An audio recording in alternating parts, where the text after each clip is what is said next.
जब घोषित लक्ष्मण समर्पित शरणागत हो रहे हैं लक्ष्मण को, तब राम जी ज्ञान दे रहे हैं,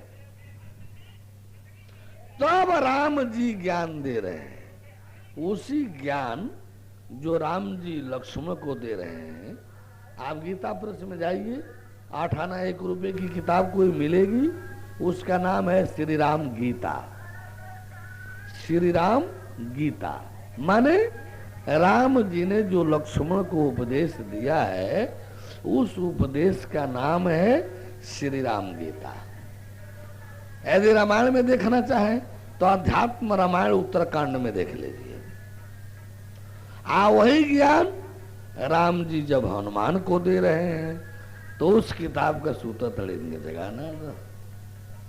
वही ज्ञान जब हनुमान को दे रहे हैं तो उनका नाम है श्री राम हृदय। श्री राम हृदय बोले परम प्रभु परमेश्वर की।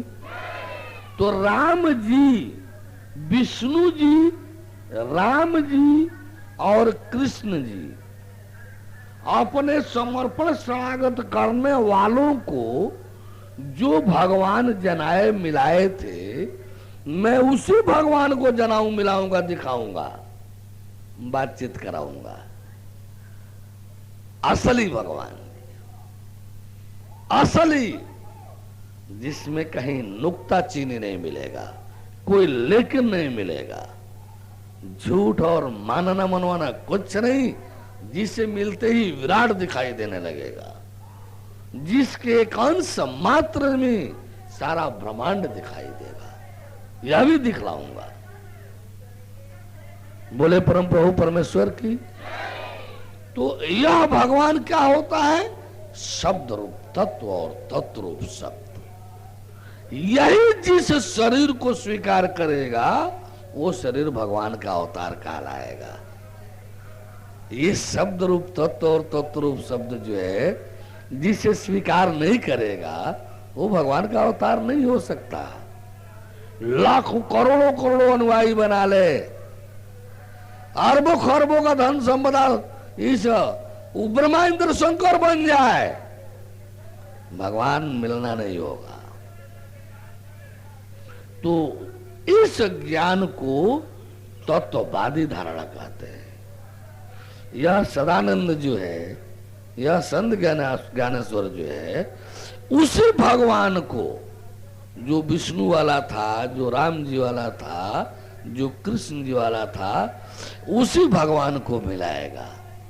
जिसे देखते ही आपको दिखाई देने लगेगा, हाँ, यही भगवान जी तो कृष्ण जी वाला था, यही तो भगवान कृष्ण थे, यही तो भगवान राम जी थे, बस बस यही तो भगवान विष्णु थे, यही तो वेद वाला है, वो सृष्टि के पहले यही तो था, वो सृष्टि के बाद यही तो रहने वाला है, ऐसा दिखाई देने लगेगा।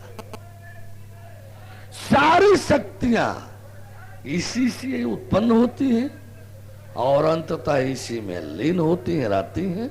सारा संसार आज भी इसी भगवान से, जो शब्द रूपी तत्व है और तत्व रूपी शब्द है, इसी से संचालित है, ऐसा दिखलाई देगा,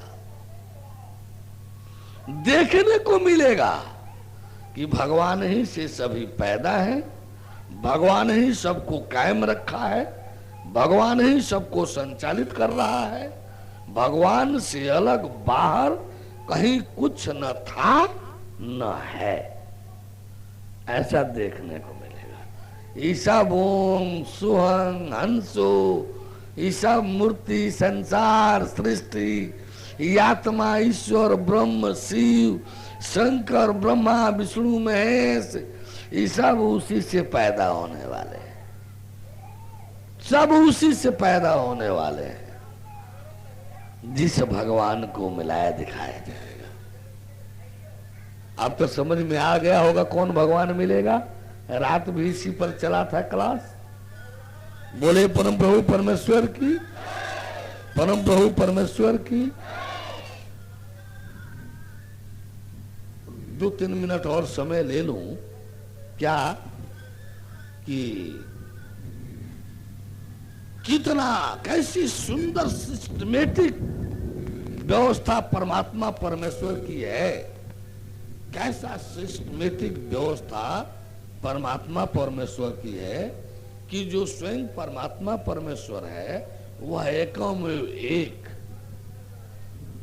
न नाम नहीं है, जाना जाएगा।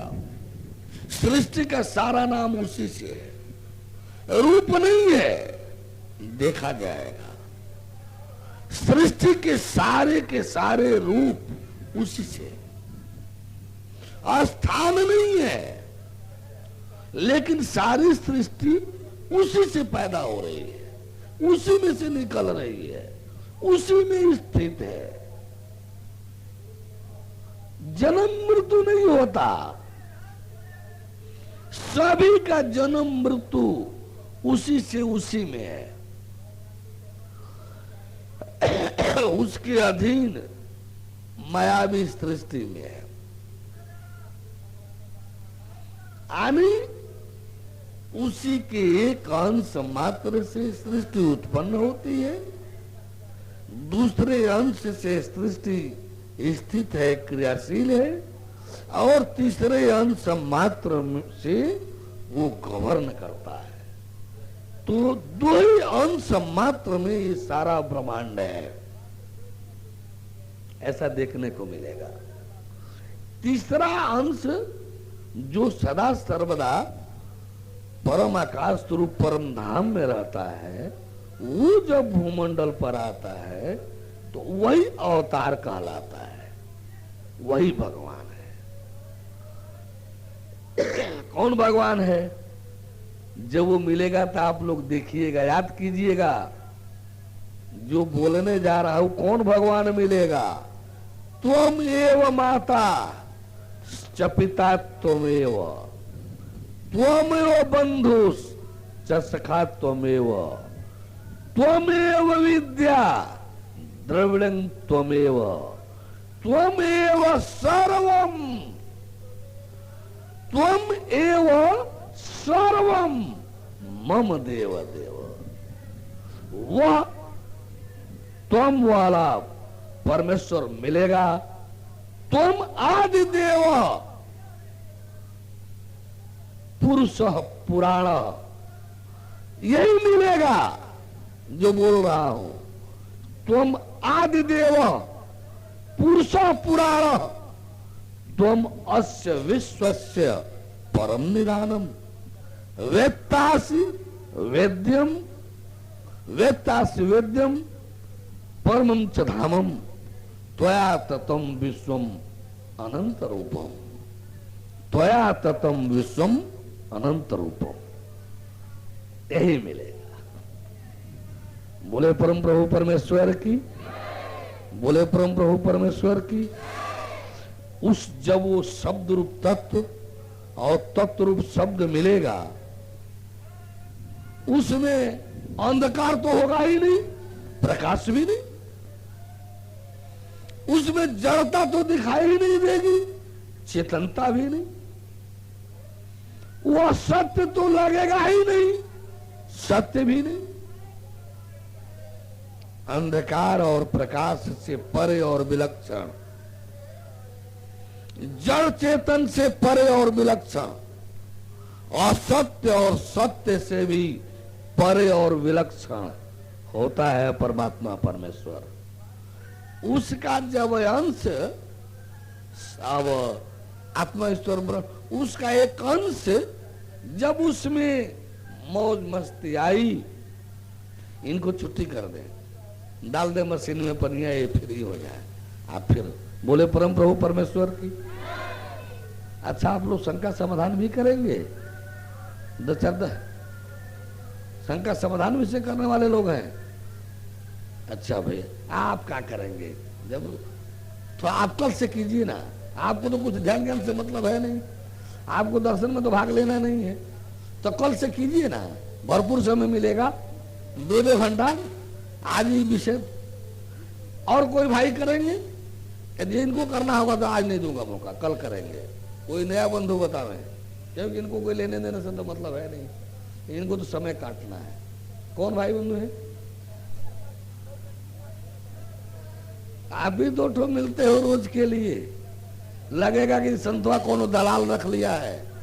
आप भी 2 मूर्ति बोलेंगे, लोग कहेंगे कि संत दलाल रख लिया है, यही दुआ करके सब समय काट लेते हैं। हम भाई और कोई नया नहीं है जिनको कोई शंका हो। इन लोगों को कोई ध्यान ज्ञान से तो मतलब है नहीं, ईश्वर परमेश्वर से समय काटने के लिए है। बैठ जाइए मार साहब, बैठ जाइए, फिर मौका दूंगा। कल से 2-2 घंटा आप लोगों के लिए 3 से 5 बजे आ दिया करूंगा। आज जो है उन लोगों को मौका दीजिए जो ध्यान ज्ञान में भाग लेने वाले हैं। ऐसा किसी को शंका समझ है? बैठ जाइए मार साहब। हमको तो लगा कि हम पूरा करते कोर्स को, कोई नहीं होता तो अच्छा चलिए भैया। बोले परम प्रभु परमेश्वर की। हम तो सोचे कि आत्मा वाला है, ईश्वर वाला, शिव वाला भी बतला दें, लेकिन भैया आ गए तो चलिए। बोले परम प्रभु परमेश्वर की, परम प्रभु परमेश्वर की, परम प्रभु परमेश्वर की। सत्यम हो जाते ना पूर्णमेवावशिष्यते। 2 बात है हमारे सामने। एक कि जय विजय को जो श्राप हुआ तो 3 जोन उनको भोगना पड़ा, विप्र श्राप संतादि। तो तीनों कौन कौन? बोले परम प्रभु परमेश्वर की। तो आपने आप कल बताए थे 2 नामों में द्वैध स्थिति होती है, लेकिन 2 बार 2-4 वाले जो है सुनिश्चित। जैसे एक जगह आता है कहीं मधुकैटभ और मधुकैटभ का, लेकिन वो उतना सही नहीं लगता है। ये 3 जन्मों वाला जो नामकरण है, क्योंकि मधुकैटभ धरती के उत्पन्न होने से पहले थे, अभी पृथ्वी उत्पन्न नहीं हुई थी उस समय के मधुकैटभ है, इसलिए उन लोगों को अलग रखा जाए। 3 जो है, हिरण्याक्ष है, हिरण्यकश्यप है, हिरण्याक्ष हिरण्यकश्यप, प्रताप भान और मर्दन, और रावण और कुंभकर्ण। ठीक है। कृष्णावतार में ये सही है? नहीं, वही तो समझ में कुछ बात आई कम उस दिन। अच्छा। कि पहला तो हिरण्याक्ष हिरण्यकश्यप, दूसरा कुंभकर्ण रावण हुआ। नहीं, प्रताप भान और मर्दन। अच्छा, तीसरा कृष्णावतार में कुछ ऐसा भागवत में आया है ना कि वो शिशुपाल और दंतवक्त्र के रूप में फिर हुए आए थे तो मुक्ति मिली उनको। अब तो फिर हमको 5वां नाम जोड़ना होगा। जैसे मधुकैटभ का एक जुड़ा था, लेकिन ये कोई प्रश्न नहीं था। कल हम सुने थे कि प्रतिदिन हम आ रहे हैं 13 तारीख से, तो उसमें कुछ बात आई समझ में, तो मैं कहा कि ये जो है कृष्णावतार में भी तो तरण तारण हुआ था उसका, तीसरे वही शिशुपाल दंतवक्त्र के रूप में। सबसे एक विशिष्ट विषय हमारे सामने यह है कि लोग ब्रह्म गायत्री कहते हैं और ब्रह्म गायत्री को गायत्री माँ कहते हैं। तो ये माँ है कि पिता? बोले ऋग्वेद एक अलग। बोले परम प्रभु परमेश्वर की। एक बात है, बड़ा एक आश्चर्य लगता है, बड़ी एक आश्चर्यमयता है। संस्कृत को पंडित जो लोग अपने बाप दादा की बपोती मान लेते हैं, यानी सबसे अधिक संस्कृत के विद्वान ब्राह्मण समाज में, सबसे अधिक संस्कृत के विद्वान ब्राह्मण समाज में, प्रथमा मध्यमा शास्त्रीय आचार्य सब डिग्री जो है अधिकतर ब्राह्मण समाज लिया है। गायत्री को माई ब्राह्मण समाज घोषित किया है। पंडित जी वर्ग क्या मति की बलिहारी है, क्या कहें। सच बोलना हो तो बोलना होगा कि धिक्कार है ऐसे विद्वता को और ऐसे पांडित्य को, धिक्कार है ऐसे पांडित्य और विद्वता को। संस्कृत पढ़े हैं लोग, पंडित जी लोग, आज तक ये भी समझ में नहीं आया कि यह सुरता है। इसी मंत्र से कान फूंकते हैं सब। यह असुरता है, यह असुर संस्कृति है।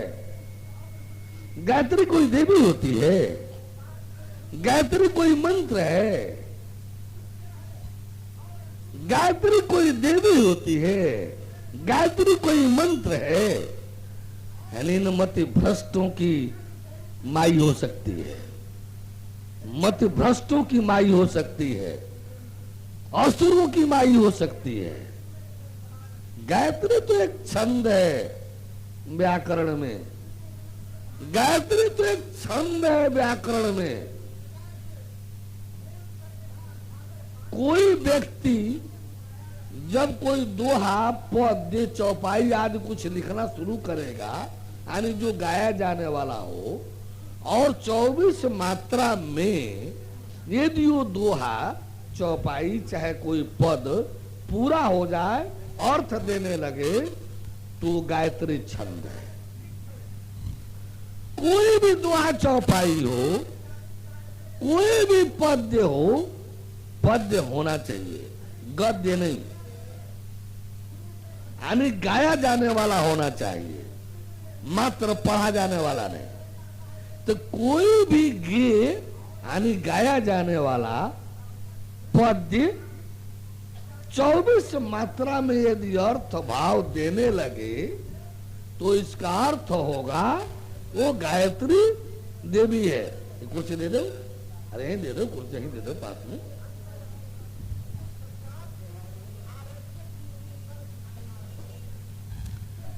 बोले परम प्रभु परमेश्वर, और कुर्सी अंदर से ला लो, और दो चार को कुर्सी अंदर से ले लो, कुर्सी ला दो। बोले परम प्रभु परमेश्वर की। तो कोई भी पद्य, दोहा, चौपाई यदि 24 मात्रा में अर्थ भाव देने लगे, तो उसका अर्थ है ये गायत्री छंद है। मंत्र तो ओम देव का है, मंत्र सही है, मंत्र गलत नहीं है, मंत्र सही है, लेकिन मंत्र ओम देव का है, मंत्र ओम देव का है। देवी कहां से आ गई?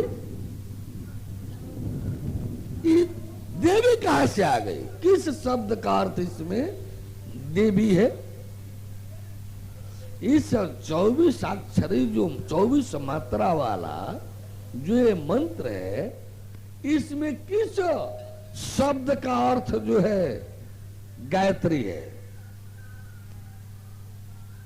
इन मूर्खों ने जो है इतनी विद्वता संस्कृत की हासिल किया और इतना भी नहीं समझा कि गायत्री कोई देवी तो होती ही नहीं, गायत्री कोई मंत्र भी नहीं है।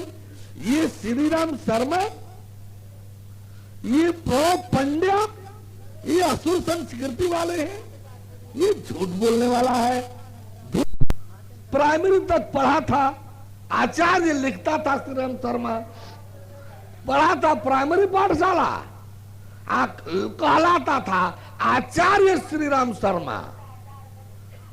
इस मति भ्रष्ट के विषय में किसी ने पता किया कि किस स्कूल कॉलेज से आचार्य की डिग्री लिया? पढ़ा था प्राइमरी स्कूल, कहलाने लगा आचार्य। उसकी माई गायत्री हो सकती है, उसकी कमाई पर राज रच रहा है, समाज को लूट ठग करके राज रच रहा है, ये उसकी माई हो सकती है। ये तो असुर संस्कृति है। उसका दामाद सारा शिष्यों का धन लूट करके अपने बेटा को मथुरा में, आप बेटी दामाद को हरिद्वार में दे दिया। प्रभु परमेश्वर की। गायत्री कोई देवी तो होती ही नहीं, कोई मंत्र भी नहीं है। श्री राम शर्मा की माई हो सकती है, आज चाहे ऐसे ही विश्वामित्र था उसकी माई हो सकती है, ऐसे ही मत भ्रष्टों की माई हो सकती है, असुरों की माई होती है। ये सच्चाई ये है कि गायत्री न कोई देवी है न कोई मंत्र है, मंत्र तो ओम देव का है। ओं भूर्भुवः स्वः तत्सवितुर्वरेण्यं भर्गो देवस्य। शब्द है देवस्य, देव्याम नहीं, देव्याम नहीं, देवी नहीं, देवस्य, देव शब्द है।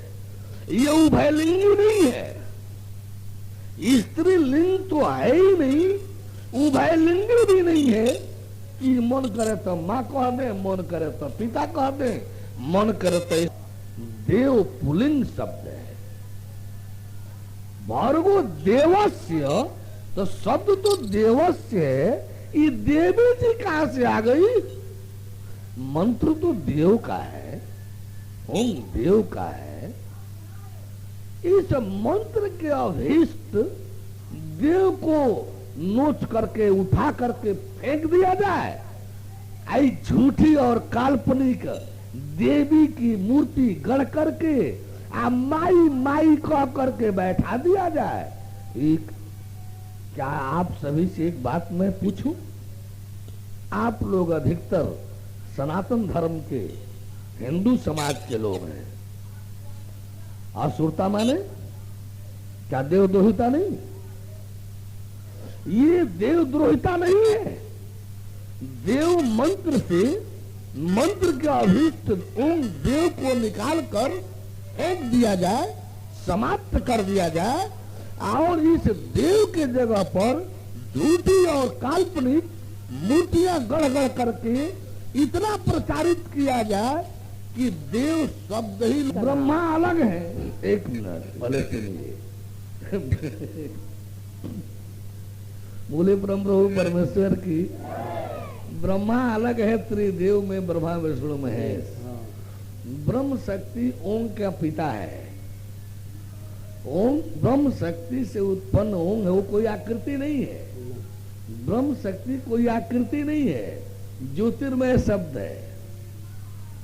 ज्योतिर्मय शब्द जो है वो ब्रह्म शक्ति होता है। आत्म शक्ति, ब्रह्म शक्ति, दिव्य सत्ता शक्ति, तो वो जो है यानी ज्योतिर्मय शब्द है। तो उसमें रोम कहां से आ गया? आ रही बात कि कह रहे हैं स्त्रीलिंग में सब लिंग आता है, तो ये देवी और देव शब्द का अलग अलग शब्द रूप कैसे चलता है? यानी देव शब्द देवस्य स्त्रीलिंग मान लिया जाए। भैया व्याकरण पढ़िए जाकर के फिर से किसी पंडित जी से स्कूल में व्याकरण पढ़िए पहले। तो ये तर्क है हमारा केवल मात्र कि जैसे कृष्ण के श्री राम शर्मा की माई है, राज राजा है, ओकर बेटी दामाद, ओकर बेटा नाती पोता राज रज रहा है। ये विश्वामित्र की माई थी, ऐसे ही श्री राम शर्मा जैसों की माई है।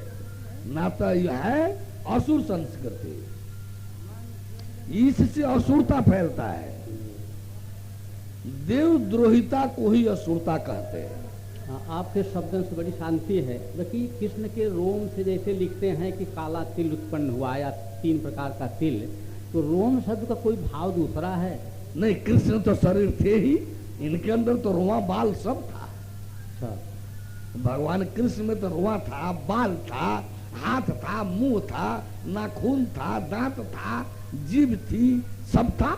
एक परम ब्रह्म थे, परम ब्रह्म के पूरा अवतार थे जी। भगवान कृष्ण परम ब्रह्म नहीं थे, परम ब्रह्म के अवतार थे। यानी वो जैसे सब शरीरों में जीव काम कर रहा है, तो कृष्ण वाले शरीर में जीव नहीं, परम ब्रह्म काम कर रहा था। और लाल कमल से जो ब्रह्मा उत्पन्न हुए, ये तो भगवान से विष्णु के, विष्णु तो क्या वो लाल कमल से तो आप भी पैदा हुए हैं, लाल कमल से तो भी शरीर पैदा हुए। जैसे हमारे शरीर में 3.5 करोड़ रोमकूप है, 17 लाख केस है, गरुड़ पुराण में लिखा है। नहीं, कौन बड़ी बात होगी, तो लिखा ही। ब्रह्मा जब शरीरधारी हुए तो रोम नहीं रहा होगा। सवाल है ब्रह्म की मैं बात कर रहा हूँ, ब्रह्मा की नहीं। नहीं, ब्रह्मा से तर्क था जो आप ओह, आपके क्या तात्पर्य है इससे मेरा मतलब नहीं है। मेरा मतलब है कि मंत्र का इष्ट अभिष्ट देवस्य पुलिंग है, अस्पष्टतः पुलिंग है। ये मंत्र ओम देव का है, देवी का नहीं। और गायत्री तो एक छंद है, जहती अजहती, ये छंद है, त्रिष्टुप छंद है। गायत्री एक छंद है। गायत्री देवी मंत्र कब से? ऐसे ही श्री राम शर्मा जैसे ही मति भ्रष्ट ऋषि महर्षियों ने इसको गायत्री कह दिया, अजपा गायत्री कह दिया। तो कौन कह दिया? श्री राम शर्मा जैसे मति भ्रष्टों ने जो है भगवान की भी माई कह दिया, ब्रह्मा जी की माई कह दिया, वेद की माई कह दिया। वेद ऋग्वेद का मंत्र आपके सामने पट्टी पर है। सारे ब्रह्मांड का पिता तो ये है, माई कहां से हो गई? माई पैदा होती है बाप के बिना, बाप ना हो तो माई माने? बाप की अर्धांगिनी माई कहलाती है। गायत्री माई है तो बाप